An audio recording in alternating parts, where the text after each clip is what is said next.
Hello dear students. तो जुटर institute के यूट्यूब प्लेटफॉर्म पर आपका स्वागत है। तो जो इस संडे को आपका टेस्ट हुआ है 12 तारीख को 12 दिसंबर को, उसका हम लोग डिस्कशन करेंगे। ठीक, तो उसमें स्टार्ट करते हैं बिना किसी टाइम को वेस्ट करते हुए। देखते हैं क्वेश्चन नंबर फर्स्ट से। ठीक, तो क्वेश्चन नंबर फर्स्ट, जैसे आपको पता है टॉपिक जो था मोशन 1D एंड वेक्टर था। इसमें दे रखा है all the graphs below are intended to represent the same motion. अब जितने भी इसमें ग्राफ दे रखे हैं वो सभी कैसे हैं, एक ही तरह के मोशन के दे रखे हैं। One of them does it incorrectly, उसमें से एक इनकरेक्ट है, पिक इट अप। तो उसमें जो इनकरेक्ट है वो बताना है। तो अगर ग्राफ को आप देखेंगे तो पेपर में जो आपको मिला है, जो आपने टेस्ट दिया है, ठीक है, तो ये इस तरीके से बना रखा है। ठीक, यहाँ पर लिख रखा है पोजीशन x लिख देते हैं, यहाँ पर लिख रखा है वेलोसिटी। ठीक, फिर ये इस तरीके से ऐसे दे रखा है सेकंड ऑप्शन। ठीक है, थर्ड ऑप्शन ऐसे लिख रखा है। ठीक है, ये पोजीशन ये टी कर देते हैं, एंड फोर्थ ऑप्शन ऐसे दे रखा है। अब यहाँ हमसे ये कह रहा है कि ये चारों ग्राफ जो भी हैं वो एक ही तरह के मोशन के हैं, लेकिन उसमें एक सही नहीं है। जो सही नहीं है वो बताना है हमें। अब देखिए यहाँ पर वेलोसिटी है, यहाँ पर पोजीशन है या डिस्टेंस दे रखी है। तो यहाँ पर देखो x = 0 पर वेलोसिटी मैक्सिमम है। इसके बाद जैसे जैसे पोजीशन बढ़ती जा रही है, घट रहा है, कैसा घट रहा है, पैराबोलिक फॉर्म में। तो यहाँ कर देखिए v² = u² - 2as, यही तो रहेगा। तो s = 0 पर v के बराबर वैल्यू u होगी जा करके, जो वो है क्या इनिशियल वेलोसिटी मैक्सिमम। और जैसे इधर पावर 2 है, इधर पावर कितना है 1, तो पैराबोलिक फॉर्म में जाएगा डिक्रीज। तो ये सही हुआ। ठीक, इसमें देखिए ये क्या है कि बोर्ड को हमने ऊपर तरफ फेंका है, ऊपर तरफ फेंका है तो मैक्सिमम हाइट पे पहुंचा। इसके बाद फिर क्या देना, वापस लौट के आ गया। तो ये मैक्सिमम हाइट रही जा करके h। ठीक, h की वैल्यू जो हम लोग निकालते हैं वो क्या था, u² / 2g। एक बॉल को नीचे से ऊपर तरफ फेंका गया है, ये उसका रहा। यहाँ भी कंडीशन t = u पर वेलोसिटी मैक्सिमम, जैसे हाईएस्ट पॉइंट पर पहुंचेगा वेलोसिटी कितनी हो जाएगी 0, और ऊपर से जैसे नीचे की तरफ आएगा वेलोसिटी अपनी डायरेक्शन को चेंज कर देगी। तो ये किधर आ गया, नीचे। तो फर्स्ट, थर्ड, फोर्थ सही है। अब इसमें देखिए ये x और t दे रखा है, तो ये तो नॉन यूनिफॉर्म मोशन है ना, तो ये नहीं रहेगा, ये गलत है। तो ये कंडीशन हम लोग में पता चल गई कि इसमें ग्राफ कौन सा गलत है, second option is the incorrect. ठीक, क्वेश्चन नंबर 2। ठीक, क्वेश्चन नंबर 2 को देखते हैं क्या कह रहा है, उसके बाद हम समझते हैं इसका क्या आंसर सही होना चाहिए। क्वेश्चन नंबर 2 में कह रहा है a car covers the first half of a distance between 2 places. ठीक है, एक जो डिस्टेंस है उसके दो भागों में कवर कर रहा है। फर्स्ट हाफ कर रहा है 40 km/h and other half at 60 km/h। The average speed of the car. तो सेकंड क्वेश्चन जो कह रहा है ये है, तो फर्स्ट हाफ मतलब x/2 और x/2। तो पहले ये कर रहा है 40 km/h से, बाद में कर रहा है 60 km/h से। एवरेज स्पीड कह रहा है, तो सबको फॉर्मूला पता है, क्या रहता था, सोचिए क्या रहता था फॉर्मूला, 2v1v2/v1 + v2 अगर डिस्टेंसेस सेम है और टाइम इंटरवल सेम होते थे तो क्या होता था, v1 + v2/2। तो बस वही है, लगा देंगे फॉर्मूला हम लोग, 2v1v2/v1 + v2। 2v1 की वैल्यू है 40, v2 की वैल्यू है 60, जोड़ देंगे इनको हम, v1 + v2। तो 2 × 40 × 60/100, 1 2 0 1 2 0, 2 4 जा 8, 8 6 जा 48, तो 48 km/h। तो आंसर कौन सा सही होगा, थर्ड। ठीक, ये आ गया। क्वेश्चन नंबर 3 क्या कह रहा है, a particle located at x = 0 at t = 0 starts moving along with the positive x direction with velocity v that varies v = α√x। यहाँ पर जो v है वो α√x के अकॉर्डिंग वेरी कर रहा है। The displacement of the particle varies with time, displacement बताना है। तो देखो इसको हम क्या लिखेंगे यहाँ पर, dx/dt, इधर आएगा αx तो यहाँ पर देखो डी एक्स इसको नीचे ले आते हैं, अंडर रूट एक्स, इधर क्या जाएगा अल्फा इंटू डी टी। अब रूट को ऊपर ले जाएंगे तो माइनस में आ जाएगा, -1/2 D x alpha into D t. Integrate करो, इसे देखिए इंटीग्रेट करेंगे तो क्या आएगा 1/2, ठीक है। बाकी तो वो रहेगा 1/2, तो उसको छोड़ देना है, कोई मतलब नहीं है उसका, टी स्क्वायर। तो ये पहुंचा जा करके ये टी, डी टी क्या हो जाएगा टी। तो यहाँ पर हम देखेंगे जो एक्स डायरेक्टली प्रोपोर्शनल किसके हुआ जा करके टी स्क्वायर के, डी टी क्या हो जाएगा टी, ठीक। इसमें 1 जोड़ेंगे तो 1/2 बचेगा। तो ये रहा जाएगा क्वेश्चन नंबर 3। क्वेश्चन नंबर 4 को समझते हैं क्या कहता है। क्वेश्चन नंबर 4,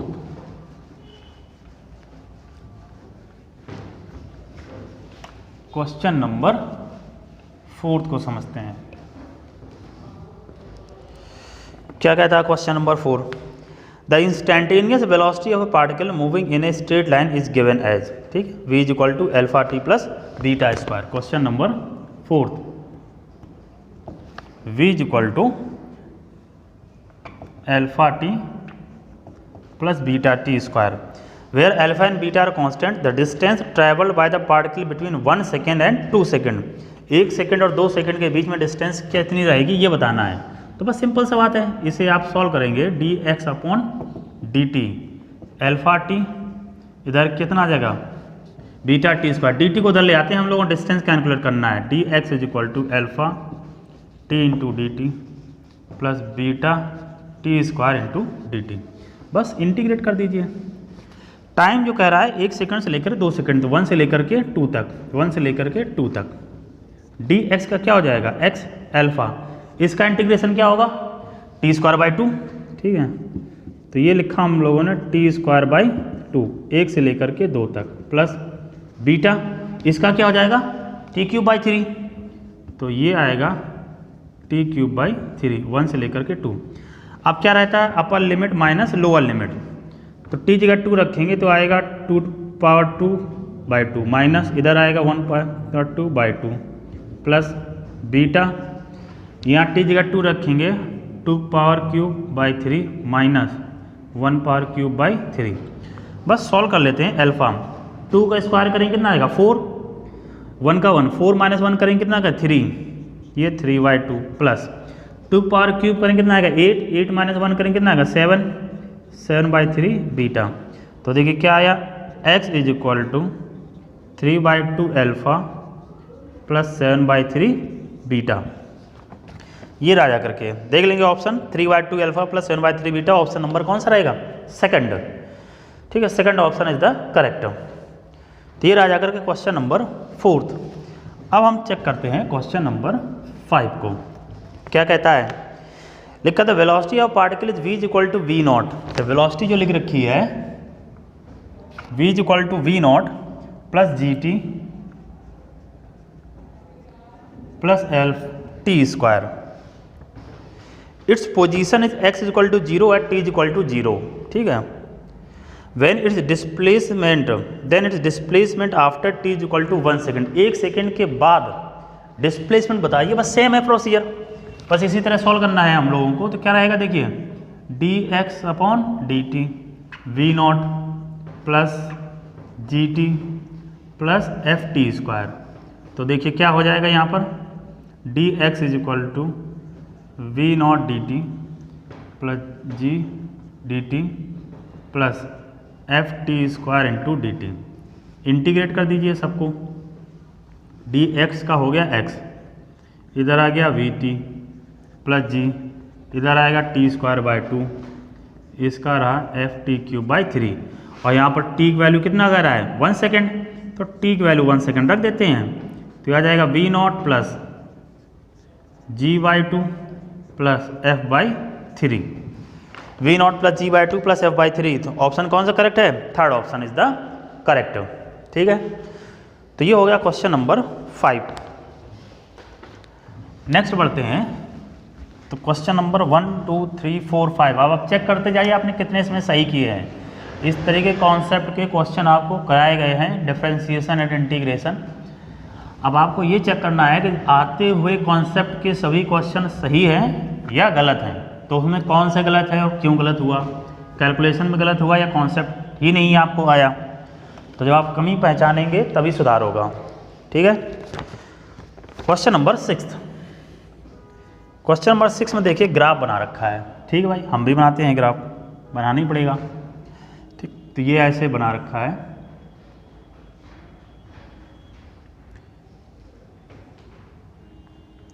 इधर t है, इधर v है, मीटर पर सेकंड में दे रखा है। तो यहाँ पर 2, यहाँ का 4 और इधर नीचे लिख रखा है ये -2। ठीक है, यहाँ 1 है, ये 2 है, इसके सामने 3 है, ये 4 है, ये s लिख रखा है, बीच में ये 5 है और ये 6 है। यहाँ a है, ये b है। ठीक है, s और ये d है, ये c लिख रखा है।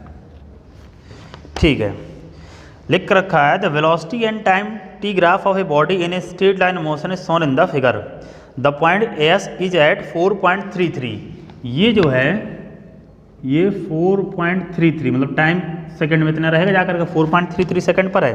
ठीक है, the total distance covered by the body in 6 second. तो 6 सेकंड में कितना डिस्टेंस कवर करेगा, तो हम लोग लगाए थे, क्या अप्लाई किया था भाई, वीटी ग्राफ का हम क्या निकाल लेते थे, एरिया। तो जो एरिया आएगा वही क्या हो जाता था, डिस्टेंस।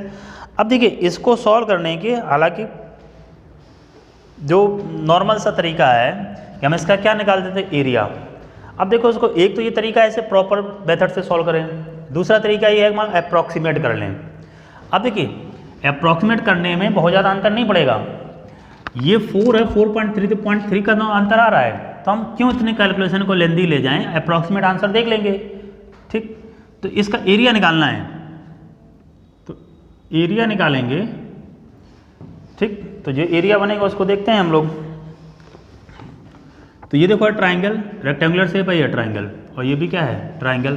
तो डिस्टेंस का एरिया निकाल लेंगे। तो हाफ बेस कितना है 2, परपेंडिकुलर कितना है 4, प्लस ये लेंथ, ये हाइट। ठीक है, कितना है 4 और ये कितना है 2, तो ये आ जाएगा 4 × 2। फिर ये देखिए 3 से लेकर के कितना पहुंच रहा है 4.33, तो 1.33 ट्राइंगल है, प्लस 1.33 हाइट कितनी है 4, ये हो गया। अब ये 4.33 से लेकर के कहाँ तक है 6 तक, तो 6 में से 4.33 माइनस करते हैं, इधर 7 आया, 9 इधर कितना आया 6, 1.67। ठीक है, ये रहा जाकर प्लस हाफ बेस, बेस पहुंचा जाकर 1.67 और परपेंडिकुलर कितना है 2। बस इसको सॉल्व कर लेते हैं, 2 से 2 कैंसिल, ये इससे कैंसिल 2, ये 2 से 2 कैंसिल, कितना आ रहा है देखिए 4 + 8 प्लस 2 का इनसे मल्टीप्लाई करें 6 2.66 प्लस 1.67 ऐड कर लेते हैं। 4 और 8 कितना हुआ 12 प्लस 2.66 प्लस 1.67। अप्रॉक्सीमेट कर लीजिए जो भी रहेगा जा करके। तो 12 और 2 कितना 14, 14 1 15, 15 के आसपास इसमें देखते हैं कोई ऐसा आंसर दिख रहा है जा करके। एक बार कैलकुलेशन चेक कर लेते हैं। 2 ये 4 रहा जा करके, यहाँ ये रहा 4, इधर ये 1 रहा जा करके। ठीक है 4, तो 4 और 4 8, 8 2 10 1 11, 11 या 12 पॉइंट समथिंग पहुँचेगा जा करके। ये हमारा जो आंसर आएगा 12 पॉइंट समथिंग रहेगा। अब 12 पॉइंट समथिंग में अगर देखें जो पहला ऑप्शन लिख रखा है 37.3, 3 1 जा 3, 3 2 जा 6, तो 12.6 वही आ रहा है, 12.33 समथिंग आएगा। तो आंसर कौन सा रहेगा फर्स्ट। तो एरिया निकालना है, बस इन सबको ऐड कर देना है, तो answer will be first. Question number 7 देखते हैं। तो एरिया है, इसमें एरिया में निकालो, बस कैलकुलेशन है। कैलकुलेशन का है तो जेई का पुराना क्वेश्चन दे रखा है, तो आप अप्रॉक्सीमेट करेंगे तब भी आंसर आ जाएगा। नेक्स्ट पहुंचते हैं question number 7। The position of particle at a function of time is given by, तो यहाँ पर लिख रखा है x is equal to AT plus BT square minus CT cube, where A B C are constant when the particle attains zero acceleration, जब acceleration कितना हो जा रहा है, जीरो, देन इट्स वेलोसिटी। तो सिंपल सा है, इस तरीके हम लोग क्वेश्चन किए हैं कि हम इसमें क्या निकालेंगे कि एक्सेलरेशन की इक्वेशन बनाइए, इसको जीरो कर दिए, वहाँ से निकालेंगे टाइम, जो टाइम की वैल्यू आएगी फिर हम वेलोसिटी की इक्वेशन में रख देंगे। तो बस सॉल्व करते हैं। तो इसको दो बार डिफरेंशिएट, एक बार डिफरेंशिएट करें, वेलोसिटी आएगा तो ये रहेगा A plus 2B minus 3CT square. फिर से एक्सेलरेशन डिफरेंशिएट करेंगे तो क्या आएगा, एक्सेलरेशन ये जीरो हो जाएगा, ये 2BT हुआ, तो ये रहेगा 2B माइनस इधर आएगा 6T, ये कितना हो गया, zero, zero is equal to 2B minus 6CT। तो देखिए T इज इक्वल टू कितना आएगा, 2B अपॉन 6C, मतलब B अपॉन 3C। इतने टाइम पर एक्सेलरेशन जीरो है, तो वेलोसिटी निकालनी है, तो वेलोसिटी की इक्वेशन में रख देते हैं। तो V is equal to 2B, T की वैल्यू रखी B अपॉन 3C, ठीक है, ये रहा जा करके 2B upon 3C minus 6CT square, तो इसका स्क्वायर करना B square upon 9C square, तो स्क्वायर से ये कैंसिल हो गया, ठीक है, 3 से काटा, इधर 2 आया, इधर कितना आया 3, और क्या पहुंचा, इतना पहुंचा जा करके, ठीक है। तो इसको बस सिंप्लीफाई कर लेते हैं। तो यहाँ देखिए V इज इक्वल टू आ रहा है A plus 2B square by 3C minus, एक बार ऐसे वैल्यू को चेक कर लेते हैं, तो 3CT हो रहा है ना, 3, तो यहाँ कितना, ये 3 से 3 बच गया जा करके, तो ये पहुँचे जा करके B स्क्वायर अपॉन 3C। तो यहाँ देखिए वेलोसिटी इज इक्वल टू क्या आया, A plus B square upon 3C, तो A plus B square by 3, मतलब option second is the correct, ठीक है। वेलोसिटी की इक्वेशन थी माइनस 3CT स्क्वायर है, स्क्वायर किया B की value B square upon 9C square, तो 3 3 जा 9, C स्क्वायर से एक C कट गया, तो ऊपर कितना B स्क्वायर अपॉन 3C बच रहा है। यहाँ पर देखिए क्या हो जा रहा है, वेलोसिटी की 2B इंटू T है, T की वैल्यू कितनी निकाले, B अपॉन 3C, तो B upon 3C, B into B square, 2B square upon 3C, तो 2B square upon 3C plus का माइनस का B स्क्वायर अपॉन 3C कितना चाहिए, B स्क्वायर बाई 3C, तो option second is the correct, ठीक है। तो ये रहा क्वेश्चन नंबर 7। नेक्स्ट देखते हैं क्वेश्चन नंबर 8। क्वेश्चन नंबर 8 क्या कहता है, question number 8, current an automobile traveling at 40 km/h can be stopped at a distance 40 metre by applying brakes। 40 km/h से चल रहा तो उसे रोक दिया गया 40 मीटर दूरी पर। If the same automobile is traveling at 80 km/h, अब वो 40 की जगह कितने मूव कर रहा, 80 km/h से, तो स्पीड कितने टाइम्स बढ़ी, स्पीड कितने गुना बढ़ी जा करके, 2 गुना, 40 से 80 कितनी हो गई, 2 गुना स्पीड बढ़ी जा करके। द मिनिमम स्टॉपिंग डिस्टेंस, तो हम लोगों ने पढ़ा था stopping distance n square times बढ़ जाती थी, तो 2 गुना बढ़ाया, तो स्टॉपिंग डिस्टेंस यही पढ़ा था ना फॉर्मूला, तो D1 इज इक्वल टू रहता था n स्क्वायर D, तो 2 गुना स्पीड रही तो 2, और D की वैल्यू कितनी दे रखी है, पहले स्टॉपिंग डिस्टेंस दे रखी है 40, तो 2 जा 4 इंटू 4 कितना आ जाएगा 160 मीटर। ऑप्शन कौन सा सही है, second option is the correct. 9th देखिए फिर से वही आ गया आपका, इसके पहले जो हमने स्टार्ट किया था जहाँ से ग्राफ का, which graph correspond to an object moving with constant negative acceleration and a positive velocity. Question number 9, negative acceleration V square is equal to U square minus 2AS, यहाँ S रखा है, यहाँ पर V रखा है, S equal to 0 पर velocity maximum, इस बात कैसे घट रही है, इधर पावर 2 इधर पावर 1, पैराबोलिक फॉर्म में, ठीक है। Option third is the correct, ठीक है। तो ये हम लोगों ने सॉल्व किया क्वेश्चन नंबर 9 तक। नेक्स्ट देखते हैं क्वेश्चन नंबर 10, ठीक। तो अगर आप कॉपी को ही रिवाइज करके अच्छे से आए होंगे तो आप तब भी आप बहुत क्वेश्चन सही कर सकते हैं। अभी आपको अपने आप को एनालाइज करना है कि आप कहाँ पर हैं। क्वेश्चन नंबर 10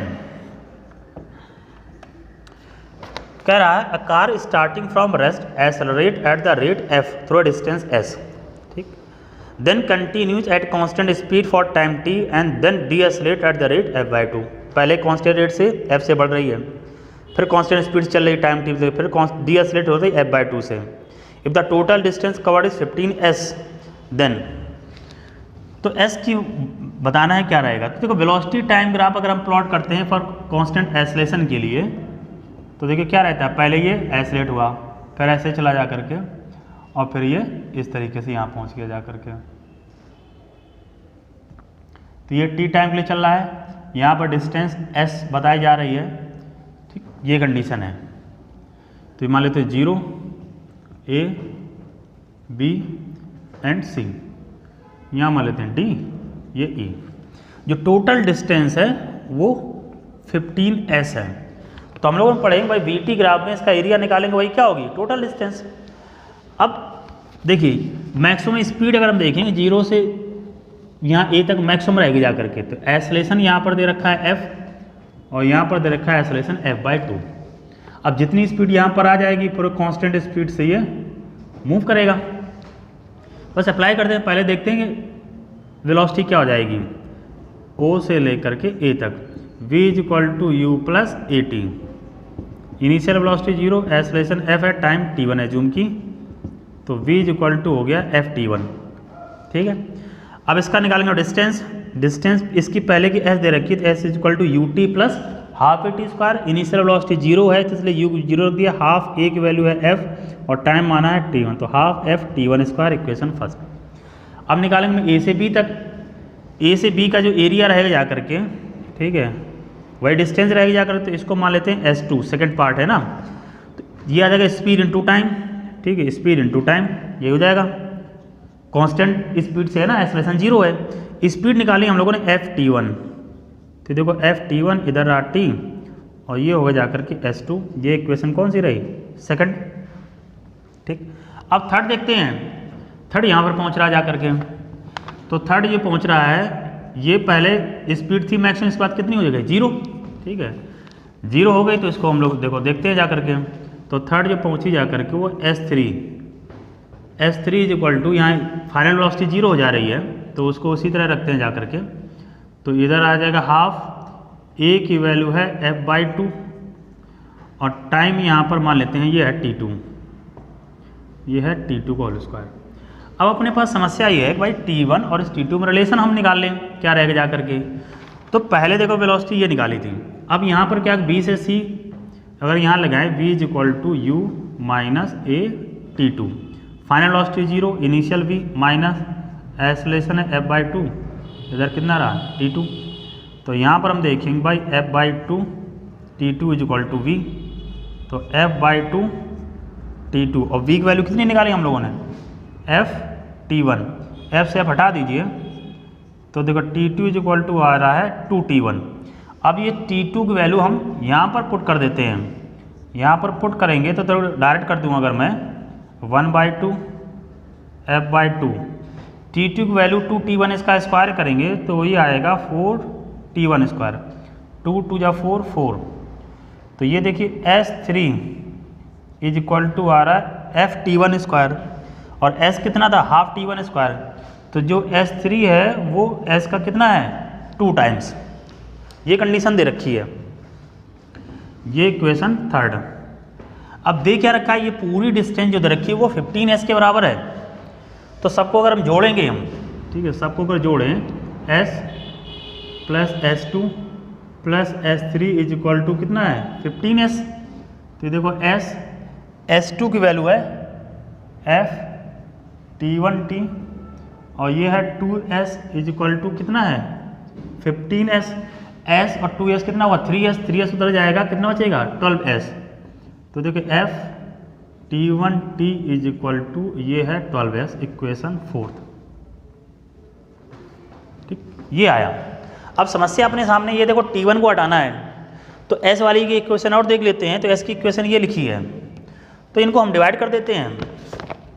तो डिवाइड करने में देखिए क्या पाएंगे, यहाँ हम लोगों ने क्या किया, इक्वेशन 4th अपॉन फर्स्ट, तो ये देखिए है एफ T1T अपॉन ये लिख रखा है एफ T1 स्क्वायर 2 पर चला जाएगा इज इक्वल टू, यहाँ लिख रहा है 12s, इधर लिख रहा है s से s कैंसल, यही है ना, s से s कैंसल, ठीक है, कैंसिल कर दिया। यहाँ f से f कैंसिल, इससे ये कैंसिल, तो ये इधर जाएगा 6, तो ऊपर बच रहा है देखो t, नीचे बच रहा है T1, इधर कितना आ रहा है 6, तो यहाँ हम देखो पाएंगे T1 इज इक्वल टू आएगा T/6।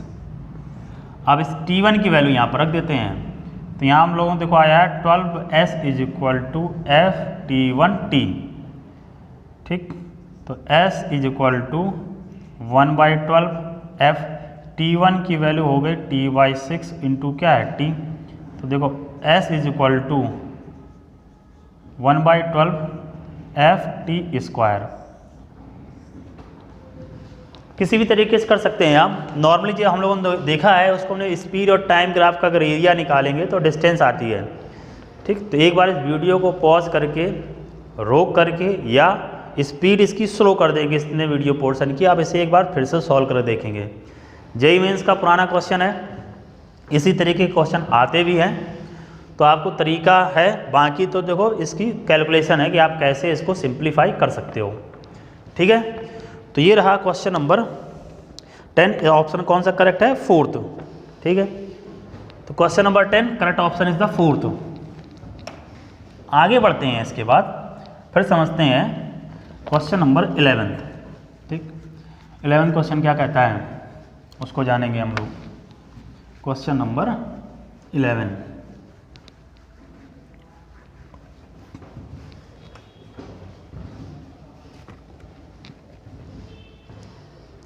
क्वेश्चन नंबर 11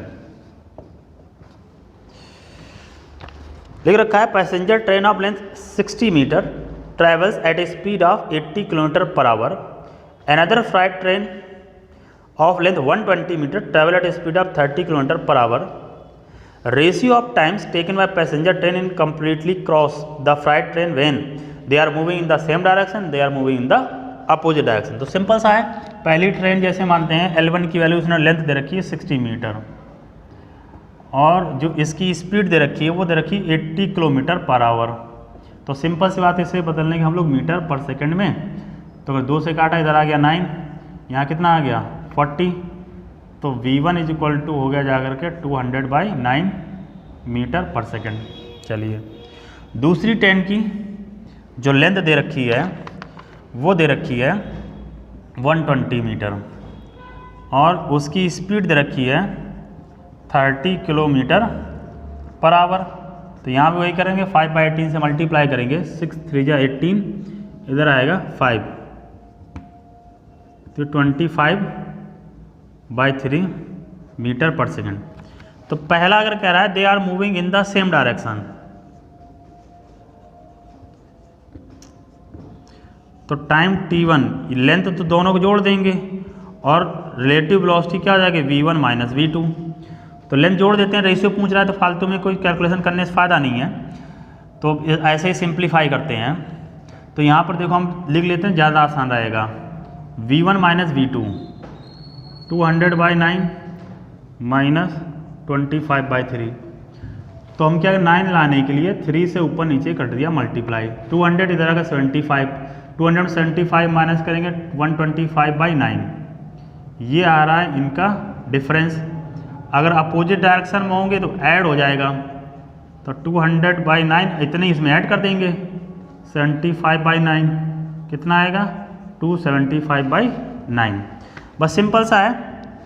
तो उस केस में रहेगा जब अपोजिट डायरेक्शन में होंगे तो जुड़ जाएंगे अपोजिट डायरेक्शन, तो उस केस में T2 इक्वल टू L, यहाँ आ जाएगा V1 प्लस V2।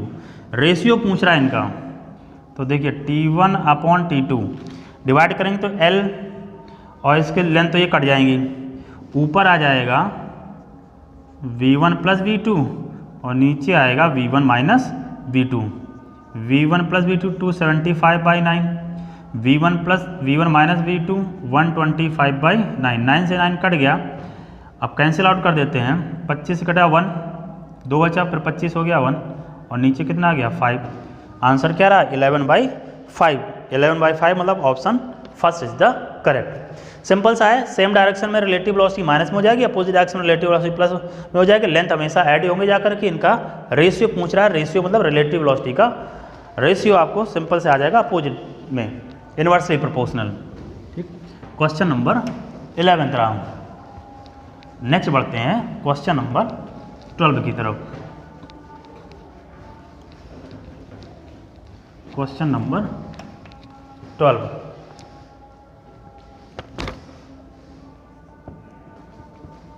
क्या कहता है क्वेश्चन नंबर 12?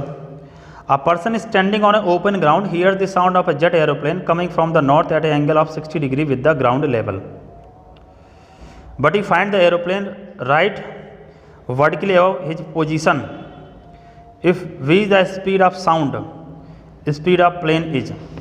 मतलब यहाँ पर कोई पर्सन खड़ा है, ठीक है, कभी मतलब यहाँ पर प्लेन है जा करके, यहाँ से वो साउंड यहाँ तक इसको आती है तो ग्राउंड से 60 डिग्री सुनता है, तो ये भी एंगल कितना हो जाएगा 60 डिग्री।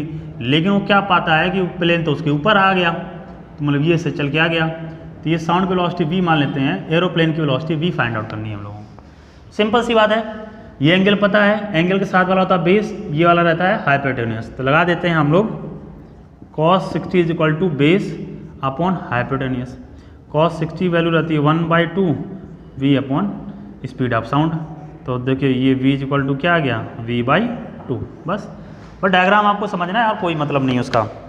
क्वेश्चन नंबर 12 का ऑप्शन कौन सा सही हो गया? 4th। ठीक, अब देखते हैं क्वेश्चन नंबर 3। देखिए, water drops are falling from a nozzle of shower on to the floor from the height of 9.8 metre. 9.8 metre से ऐसे ड्रॉप हो रहा है, तो पहले निकाल लेते हैं इसको कितना टाइम लगेगा। तो फ्री फॉल मोशन का आपको पता है 2h/g रहता है, तो यहाँ देखिए 2h की वैल्यू 9.8, g की वैल्यू भी 9.8 मान लेते हैं, तो देखो जो उसको टाइम लग रहा है वो √2 सेकेंड लग रहा है। ठीक है, when the first drop strike the floor at that instant the third drop begins to fall. जब पहली ड्रॉप फ्लोर पर होती है, तीसरी ड्रॉप क्या होती है? गिरना शुरू करती है। Locate the position of second drop from the floor when the first drop strike the floor. तो सेकेंड ड्रॉप की पोजीशन पता करनी है हम लोगों को। सिंपल सी बात है, हम लोगों ने पढ़ा था जिस ड्रॉप के कहे उसी से हम क्या कर देते थे? डिवाइड कर देते थे। तो सेकेंड ड्रॉप का जो टाइम आ जाएगा वो आ जाएगा t/2, मतलब √t/2। फ्री फॉल मोशन की बात करेंगे तो ऊपर से अगर देखेंगे तो ये रहेगा जा करके ½ gt²। जी की वैल्यू 10 मान लेते हैं, अप्रॉक्सीमेट में हो जाएगा। इसका स्क्वायर करेंगे 2 आ जाएगा, नीचे आ जाएगा 4। ठीक है ना, 2 से 2 कट गया, 2 से 2 कट गया, 10/4 किया, 4 2 जा 8, 2 बचा, माइनस किया 2.5। और इसमें 10 में माइनस कर देंगे तो फ्रॉम द ग्राउंड आ जाएगा, ये टॉप से आई है फ्रॉम द ग्राउंड, तो 9.8 है, 10 में रख देते हैं, अप्रॉक्सीमेट निकाल लेते हैं, कोई इतना एग्जैक्ट निकालने की जरूरत नहीं है। तो 7.5 मीटर आ रहा है, इससे थोड़ी वैल्यू कम रहेगी, तो आंसर दे रखा है 7.35 मीटर। एक ही ऑप्शन है, कौन सा ऑप्शन है? 4th। ठीक है, तो ये हो गया क्वेश्चन नंबर 13। आगे सॉल्व करते हैं क्वेश्चन नंबर 14 को। ठीक है, क्वेश्चन नंबर 13 रहा। नेक्स्ट बढ़ते हैं क्वेश्चन नंबर 14। Question number 14। ठीक है, क्वेश्चन नंबर 14 है। 14 क्वेश्चन नंबर 14 देखते हैं। लिखा कंसीडर है रबर बॉल को मान लिया भाई, ठीक है, freely falling from a height h, इतनी हाइट से रबर बॉल को ऐसे छोड़ा जा रहा है on to a horizontal elastic plate. Elastic plate मतलब जैसे ऐसे डालेंगे तो ऊपर नीचे ऐसे बॉल ये होगी जाकर के, इलास्टिक मतलब यही है। Assume that the duration of collision is negligible. जो उसका कोलिजन उससे सरफेस से टकरा रही है उस टाइम को हम कंसीडर नहीं कर रहे हैं, उसको नहीं मान रहे हैं, नगण्य मान रहे हैं, नेग्लिजिबल है। And the collision the plate is totally elastic. Elastic collision मतलब होता है कि जितनी हाइट से उसे डाला लौट के वापस उसी हाइट पर आ जाएगा, उसी वेलोसिटी से आ जाएगा। Then the velocity as a function of time and the height as a function of time will be. तो वेलोसिटी टाइम का ग्राफ और हाइट और टाइम का ग्राफ कौन सा रहेगा ये बताना है हम लोगों को। तो देखो फ्री फॉल अगर देखेंगे क्वेश्चन नंबर 14 है, तो हाइट जो रहेगी जा करके हाफ जी टी स्क्वायर रहेगा, तो h directly proportional to t square रहा जा करके।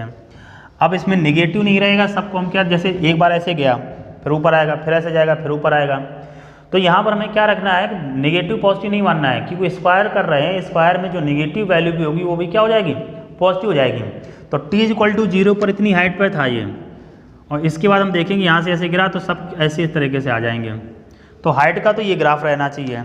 तो ऐसा ग्राफ जो बना रखा है वो फर्स्ट में भी बना रखा है, सेकंड में बना रखा है और थर्ड में बना रखा है। अच्छा मतलब फोर्थ तो चलो हट गया, फोर्थ तो नहीं हो सकता है। अब क्या करें, अब क्या करें, अब क्या करें, तो अब देखते हैं हम किसका, वेलोसिटी का। अब वेलोसिटी का देखिए ऊपर से ड्रॉप किया गया है, ड्रॉप किया गया तो देखो टी इज इक्वल टू 0 पर वेलोसिटी कितनी है, 0। अच्छा अब बात यहाँ की आएगी हमें डायरेक्शन की। अब यहाँ पे डायरेक्शन की आएगी तो नॉर्मली हम क्या मानते थे कि अपवर्ड डायरेक्शन को हम किस में मानते थे, पॉजिटिव। अपवर्ड डायरेक्शन को पॉजिटिव माना जाता था ना। अब ये आ रही डाउनवर्ड, डाउनवर्ड हमने क्या रखा, नेगेटिव। तो नेगेटिव चलेगा तो टी इज इक्वल टू 0 से 0 चलेगा, तो ये यहाँ आए ग्राउंड पे आई मैक्सिमम, ठीक है। इसके बाद क्या होगा, ये ग्राउंड से किधर जाएगी, फिर ऊपर की तरफ, ऊपर तरफ जाएगी, इसकी वेलोसिटी हाईएस्ट पॉइंट पर क्या हो जाएगी, 0। फिर ये अपनी डायरेक्शन को बदल देगी जा करके, ठीक है। बदलने पे ये इस तरह का ऐसे हो गया, फिर ऐसे हो गया, एंड सो ऑन ऐसे चलता जाएगा। आप अगर ध्यान देंगे एनसीईआरटी में जैसे क्वेश्चन था वहाँ पूछा गया था ग्राफ कौन सा रहेगा, तो इस तरीके से चलता जाएगा। टाइम जो रहेगा हमें पता था कि इसमें जैसे एक तरफ का टाइम ये लगा जितना रहेगा उसी तरीके से ये रिपीट होता चलेगा। ये टी रहा जा करके, ये कितना हो जाएगा 2t, ठीक है, 2t 3t 4t and so on, इसी तरह कंटिन्यूअस बढ़ता रहेगा जा करके। तो ऑप्शन जो देखेंगे वो नीचे वाला रहेगा, जाकर नीचे वाला एक ही रखा है सेकंड ऑप्शन में, जो नीचे तरफ जा रहा है किस में जा रहा है, सेकंड में। बाकी आप ऑप्शन का मैच करिए, बाकी हम जैसे एक ऐसे दे रखा है ऐसे, तो ये तो ऊपर पॉजिटिव हो गया ना, हमें कौन सा लाना है, नेगेटिव, इस तरीके से t 2t 3t and so on, ये वेलोसिटी एंड टाइम। तो सेकंड ऑप्शन सही रहा, वेलोसिटी टाइम का और हाइट और टाइम का। अब देखिए क्वेश्चन नंबर 15 लिखा, from a building 2 balls A and B are thrown such that A is thrown upward, A को किधर पहुंचा गया, ऊपर की तरफ, and B downward, both vertically, ठीक, ऐसे रहा जा करके। If VA and VB are their respective velocity on reaching the ground, तो देखो ग्राउंड पे जब पहुंचेंगे जो हाइट वो कवर करके जा रहे हैं, ठीक है, ये जो हाइट ये कवर करके जा रहे हैं वो दोनों तो सेम करके जा रहे हैं ना, तो उनकी वेलोसिटी भी क्या रहेंगी, सेम रहेंगी। तो दोनों केस में जो VA आएगा और जो VB आएगा वो दोनों क्या रहेंगे, सेम रहेंगे, इक्वल रहेंगे। और ना कर पाओ तो फिर सेम सेम है कि नहीं है, शर्म वाली बात है। इतना तो पता रहना चाहिए, हमने आपको क्लास में ये बताया था कि सेम लेवल पर स्पीड क्या रहती है, सेम। तो बस उतना ही क्वेश्चन था, तो आपको बताना है इक्वल डिस्प्लेसमेंट कवर करके गई है, equal magnitude of gravitational acceleration लग रहा है। जब हाइट सेम, एक्सेलरेशन सेम, तो लेवल सेम, तो वेलोसिटी भी क्या रहेंगी, सेम सेम, ना आए तो फिर सेम सेम, ठीक। चलिए अब आते हैं क्वेश्चन नंबर 16 पर, 16 पर क्या कहता है, 16 number 16 what will be the projection of vector A, एक वेक्टर ए है, तो ये लिख रखा है I cap, J cap and K cap on vector B, on vector B I cap J. तो देखो ऑप्शन जो दे रखे हैं हमें वेक्टर फॉर्म में दे रखे हैं, तो बड़ा अच्छे से बताया था हमने कि जिसके ऊपर कहे उसका हम क्या बदल लेते थे, यूनिट वेक्टर, और उसका इसमें क्या कर देते थे, डॉट प्रोडक्ट। तो बस सीधी सी बात है, तो बदलते हैं यूनिट वेक्टर, इस वेक्टर में इसके मैग्नीट्यूड से डिवाइड कर देंगे, यूनिट वेक्टर आ जाएगा। तो आई कैप प्लस जे कैप अपॉन क्या आ जाएगा, रूट। अब मान लीजिए कोई वेक्टर ये सपोज करिए ये सी जैसे बन रहा जा करके, तो हम इसमें क्या करेंगे, वेक्टर ए में इसका हम क्या कर देंगे, यूनिट वेक्टर का dot product, i by root 2 और आई, तो ये 1 बचा, 1 बाय रूट 2। यहाँ जे है तो यहाँ पे वैल्यू कितनी रहेगी, 1 बाय रूट 2, तो ये वैल्यू आ गई 2 रूट 2। लेकिन हमसे वेक्टर फॉर्म में कह रहा है, तो वेक्टर फॉर्म में कह रहा है तो एक बार फिर से हम इसी यूनिट वेक्टर से मल्टीप्लाई कर देंगे, 2 बाय रूट 2 ये है देखो आई कैप प्लस जे कैप अपॉन रूट टू हो गया, 2 से 2 कट गया, सिंपल सा हमारा आंसर क्या आ गया, आई कैप प्लस जे कैप।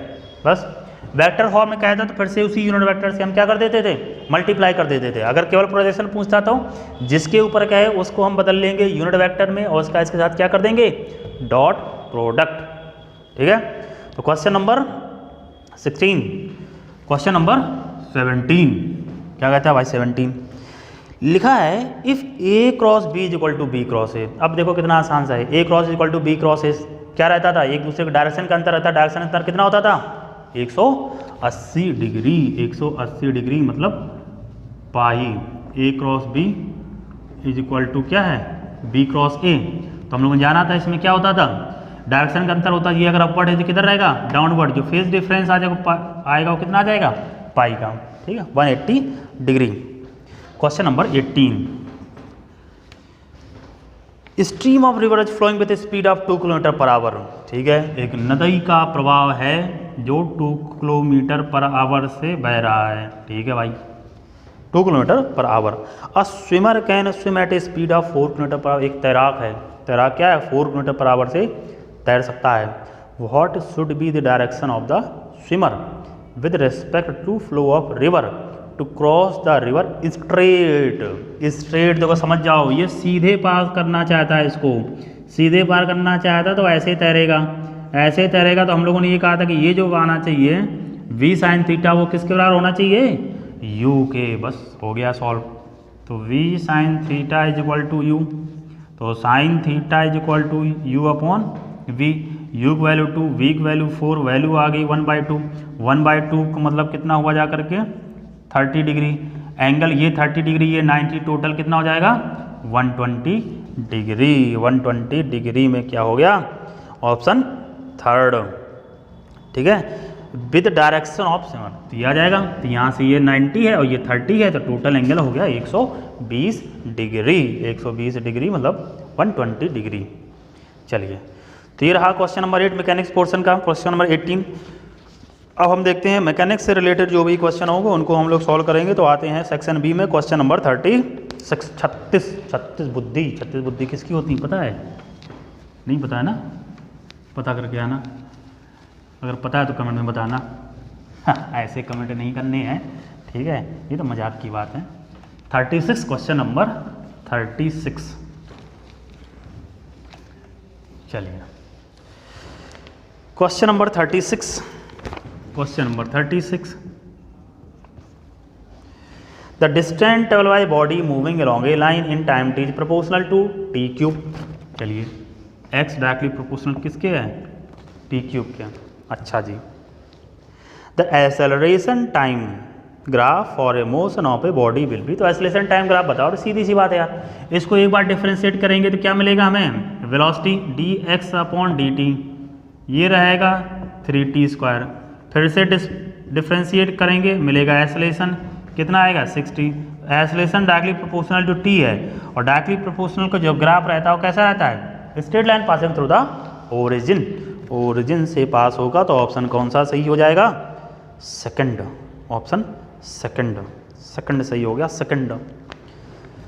अब आते हैं क्वेश्चन नंबर 37, 37 नंबर प्रश्न देखते हैं। प्रश्न संख्या 37 लिखा है, Y reaches the airport and find that the escalator is not working. लो भैया, एयरपोर्ट पर पहुंचा, जो एस्केलेटर चलने वाली सीढ़ी होती ना, उसने देखा ये तो यार बंद है, ऐसे चलता है। He walks up the stationary escalator in time t1, तो t1 टाइम में पहुंच जाता है। If he remains stationary on the moving escalator then the escalator takes up in the time t2। अब क्या एस्केलेटर चल रहा है, वो ऐसे खड़ा है, तो एस्केलेटर ऐसे ऊपर तक चलता जा रहा है, ठीक है, तो उसको लगता है टाइम t2।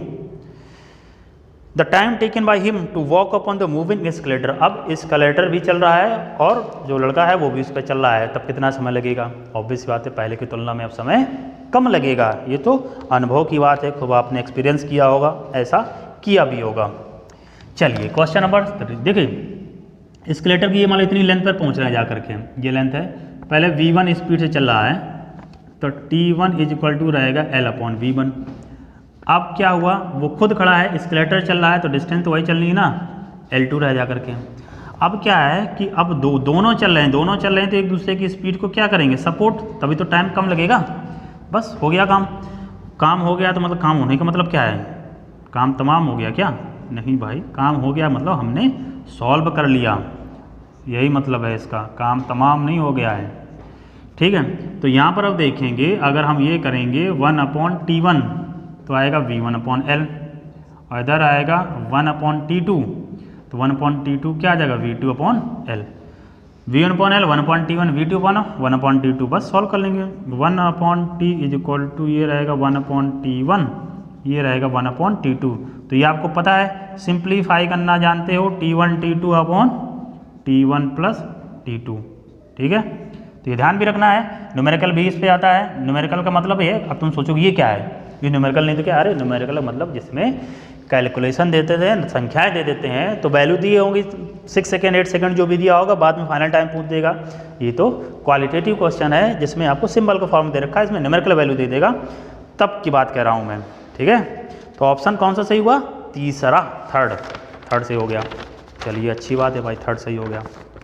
चलिए आगे बढ़ते हैं, क्वेश्चन नंबर 38, क्वेश्चन नंबर 38। ठीक है, तो हम लोगों को पता है, हम लोग वो क्वेश्चन सॉल्व कर रहे हैं जो मैकेनिक्स पोर्शन के हैं। मैकेनिक्स पोर्शन के हैं मतलब जो वेक्टर और मोशन इन 1D के दे रखे हैं। ठीक है, बाकी क्वेश्चन के आप हल तुरंत पा गए होंगे।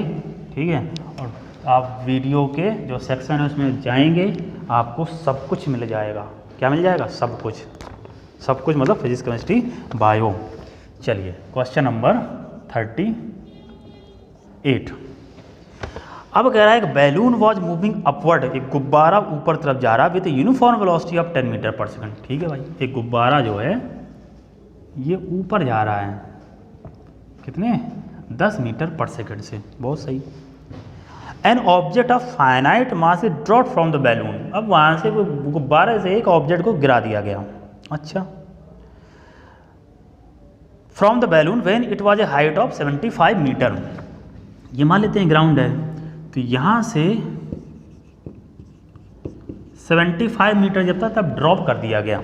अच्छा, the height of the balloon from the ground when the object strike the ground was around, जब उसको छोड़ा गया है, जब वो नीचे गिरा आकर के, तो बैलून की हाइट क्या रही होगी।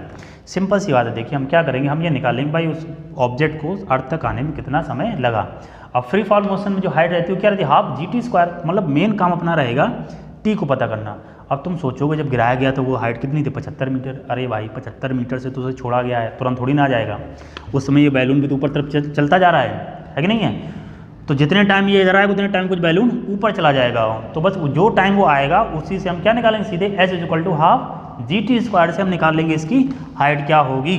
तो देखिए जब से बैलून को ड्रॉप किया गया तो बैलून तुरंत नीचे तो आ नहीं जाएगा, इसकी कुछ कांटेक्ट वेलोसिटी मिलेगी, तो मतलब बैलून ऐसे गिरेगा आकर के। तो इस तरीके के क्वेश्चन में हमने आपको बताया था H = आता था -UT + हाफ GT², बस सॉल्व कर देंगे। H की वैल्यू रखी 75 - 10T, G की वैल्यू 10 रख दो, 10/2 करेंगे कितना आ जाएगा 5, ये आ गया 5T²। 5 से दोनों तरफ डिवाइड कर दो, जो 5 दिखा है वो हट जाएगा तो मतलब इधर कितना बचा 15, यहाँ कितना बचा 2T, यहाँ पर कितना बच गया जाकर के T²। तो ये देखिए आया T² - 2T - 15 = 0। अब फैक्टर बना, फैक्टर कुछ ऐसा बनाना है जिसमें मल्टीप्लाई कर तो -15 है, जोड़ें तो -2 है, बिल्कुल आसान काम है। क्या करेंगे, -5 और +3 करेंगे तो आएगा -15, अगर इसको जोड़ेंगे तो बचेगा -2, बस सॉल्व कर लेते हैं। तो T² - 5T - 3T - 15 = 0, 2 करके सॉल्व कर लेते हैं। तो यहाँ देखेंगे T - 5 + 3 T - 5 = 0, तो एक ब्रैकेट में T - 5 और दूसरे ब्रैकेट में T + 3 = 0। तो देखो T + 3 = 0 है, T + 3 = 0, इसका मतलब क्या हुआ, T = रहेगा -3, जो कि हो नहीं सकता है, ये हो नहीं सकता। T = T - 5 = 0, तो T बराबर कितना आएगा 5 सेकेंड।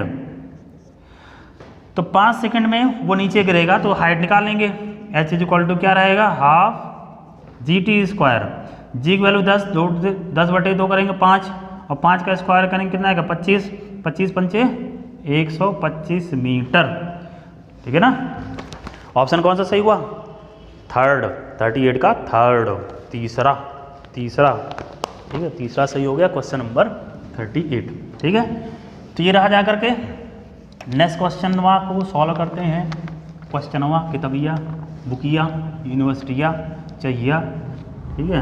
तो जो है वो सॉल्व करते हैं।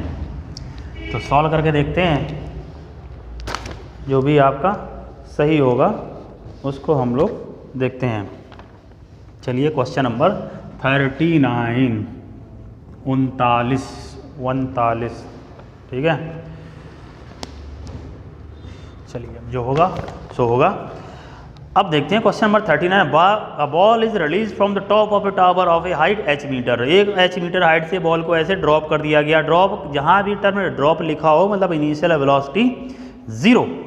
अच्छा भाई, मान लिया इनिशियल वेलोसिटी 0, तो t सेकंड में ग्राउंड पे आती है। What is the position of ball at t/3 second.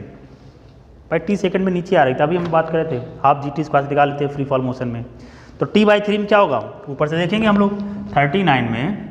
तो यहाँ देखो h इज इक्वल टू ये रहेगा जाकर को पूरी height I half gt square. अब यहाँ कह रहा है t/3 पर, तो t/3 का होल स्क्वायर, तो ये देखो आएगा हाफ gt स्क्वायर और ये वैल्यू कितनी आ गई 9। तो small h is equal to हो गया h/9। कहाँ से? ऊपर से। तो ग्राउंड से कितने कहाँ से आएगी, माइनस कर देंगे टोटल में से फ्रॉम ग्राउंड, तो h माइनस h/9, तो वैल्यू होगी 8h/9 फ्रॉम द ग्राउंड। धरातल से 8h/9 फ्रॉम द ग्राउंड होगा। ऑप्शन कौन सा सही हुआ? पहला, पहला मतलब फर्स्ट, पहला सही हुआ भाई, पहला, पहला पहला बहुत कुछ होता है, पहला। चलिए क्वेश्चन नंबर 39 हो गया। अब देखते हैं क्वेश्चन नंबर 40। अच्छा, 2 vector a and b have equal magnitude. Vector का क्वेश्चन है। The magnitude of a plus b is n time the magnitude of a minus b, the angle between a and b। देखिए a और b का magnitude same दे रखा है। Same मतलब same वाला नहीं है, बराबर वाला है। अब यहाँ हमसे कह रहा है कि जब वेक्टर a प्लस b करते हैं तो इसका जो मैग्नीट्यूड आ रहा है वो वेक्टर a माइनस b के मैग्नीट्यूड के बराबर हो रहा है। अच्छा भाई, तो क्या होता था मैग्नीट्यूड? तो ये रहता जाकर के a square plus b square plus 2ab cos theta n। ये क्या होता था? a square plus b square minus 2ab cos theta. Root हटाने के लिए दोनों तरफ का स्क्वायर कर दें, b जगह a रख देते हैं। a square plus a square direct कर दे रहा हूँ, 2a स्क्वायर प्लस b, तो ये रहेगा जा करके 2a स्क्वायर इधर cos थीटा। स्क्वायर करेंगे n square, a square plus यहाँ a स्क्वायर रख देंगे तो यहाँ पर वैल्यू कितनी रहेगा 2a स्क्वायर, b जगह a रख देंगे 2a स्क्वायर, इधर क्या होगा cos थीटा। सिंप्लीफाई करते हैं। सिंप्लीफाई करने में क्या करते हैं हम लोग, तो ये रहेगा 2a square cos theta n square, 2 इधर ले लेते हैं a स्क्वायर माइनस